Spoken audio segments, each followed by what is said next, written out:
परमात्मा ने जो भक्ति करनी है तो भगत की तरह रहना पड़ेगा, बुराइयों से भी बचना होगा और एक बहुत ही साधु भाव में रहना पड़ेगा, किसी की आत्मा नहीं दुखावे। ठीक है, आपको धीरे धीरे सेट होने में टाइम लगेगा, जैसा भी जिसका व्यवसाय है अब वर्तमान में उसमें एक साधुता लाओ। जैसे कोई मजदूर है, सेवा कर रहा है किसी के और भगत हो गया तो वो तन मन धन से सेवा करे उस मालिक के उसमें, क्योंकि वहाँ से उसने रोटी मिल रही है।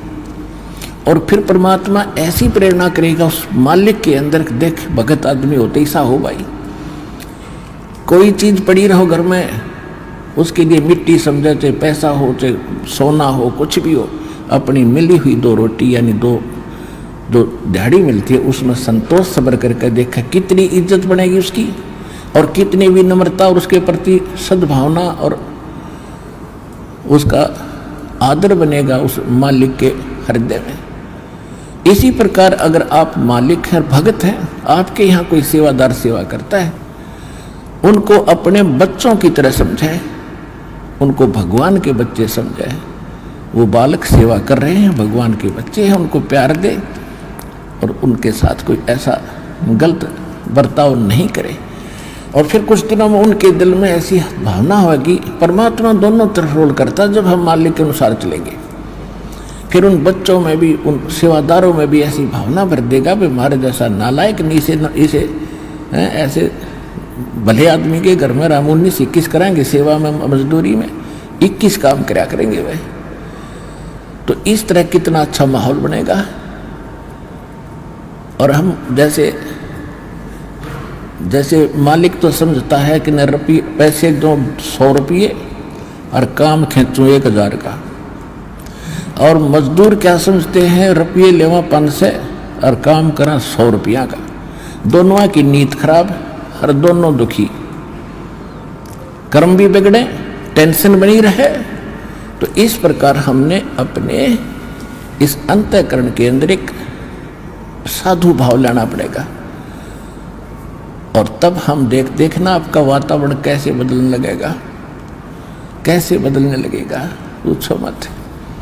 तो तब हम यहाँ भी सुखी होंगे, आपको चिंता नहीं रहेगी कि वहाँ सेवादार सेवा कर रहे हैं, वो अपने तन मन धन से सेवा करेंगे भगवान से डर के, वो भगवान से डरने वाले हो जाएंगे, फिर बातें खत्म हो जाएगी। अब तो आग लगी पड़ी है, रिश्वत ले ले, यूँ ले लूँ, फलान करूँ, जब करूँगा तेरा काम धर दे 500 रुपये, और उधर से 500 ले लिए, डॉक्टर के जाकर 1000 लग गए, वो 500 भी गए, 500 अपनी तनख्वाह में तो गए। अरे वो पाप कर्म जो कह दो धरे के धराए रहेंगे, फिर गधा बनकर पूरे करेगा जिससे रिश्वत ली है। तो इसी विघ्न में पैर दो मत, ये भगवान बताना चाहते हैं।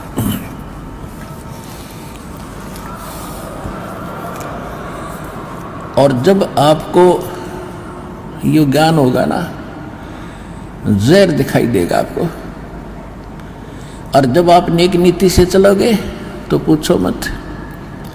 अब दास बहुत देखता है, एक छोटा सा बच्चा ने बोला जी 55 रुपये पाए मैंने पड़े,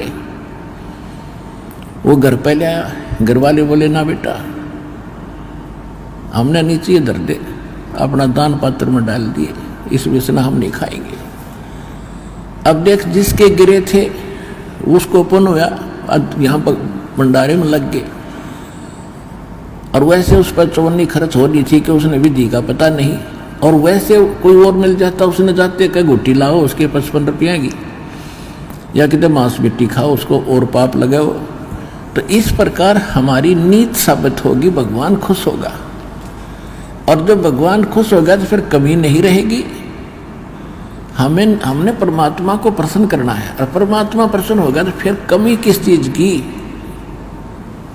फिर तो क्या बताते हैं परमात्मा, साईं इतना दीजियो जामे कुटुम समावे, हम भी भूखे न रहे, अतिथि न भूखो जावे।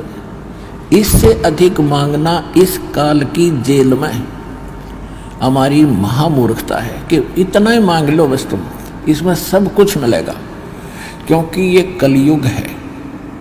और कलयुग में मशीनरी जरूरी होगी, तो आप इतना ही मांगो जा में कुटुंब समावे, यानी रिक्वायरमेंट ऑफ द फैमिली, परिवार की आवश्यकताएं, ये है जा में कुटुंब समावे, और हम भी भूखे ना रहें और अतिथि न भूखा जाए। फिर देगा आपको, और फिर रहो मालिक के वचनानुसार चलो। फिर कैसे, जैसे परमात्मा कहते हैं, चिड़ी चोंच भर ले गई, नदी न घट्यो नीर, दान दिए धन घटे नहीं, यूं कह रहे साहिब कबीर।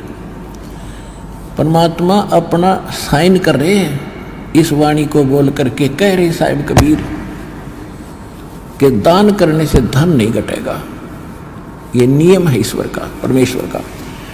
और दान सुपात्र को करे, गुरु बिन माला फेरते, गुरु बिन देते दान, गुरु बिन दोनों निष्फल हैं, चाहे पूछो वेद पुराण।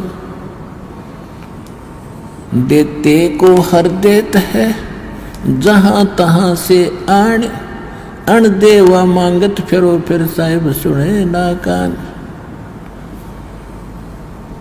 अब परमात्मा ने एक भूमिका करके दिखाई हमारे को कि साईं इतना दीजियो जिसमें कुटुंब समावे, एक धानक, एक जुलाहा, सुबह से लेकर शाम तक एक बारीक बारीक तार इकट्ठे करके धागे और कपड़ा बुनता है। एक दिन में मुश्किल से भी 5 फुट 10 फुट बना पाता है, 5 फुट 4 फुट, और बहुत लंबा सैकड़ों फुट का तार वो थान बनाना पड़ता है, ताना बनाते थे। वो हफ्ते में पूरा होता, उसकी जो मेन ताना मालिक को मिलता, उसमें से अपने परिवार के लिए जो आवश्यक सामग्री थी, खाद्य पदार्थ लाते, और शेष बच जाते उसको सत्संग और भंडारा में लगाया करते थे। इस प्रकार परमात्मा हमें उदाहरण देते हैं कि इस लोक में आप भगवान की भक्ति अवश्य करो, पूर्ण संत से प्राप्त करके, फिर परमात्मा एक्शन में आवेगा। और वैसे आप ये फार्मूले अपनाओगे तो सफल नहीं हो पाओगे, क्योंकि फिर आपके साथ काल रहेगा, ये मन है, और केवल वर्क डन मिलेगा आपको। यहाँ वर्क से भी अलग मिलेगा आपको, किस्मत से भी न्यारा देगा परमात्मा, क्योंकि हम परमात्मा से कुछ और मांग ही नहीं रहे, इतना ही मांगते कि हमारी भक्ति बनी रहे और हमें कोई आवश्यक वस्तु का अभाव ना हो, बस इतना सा।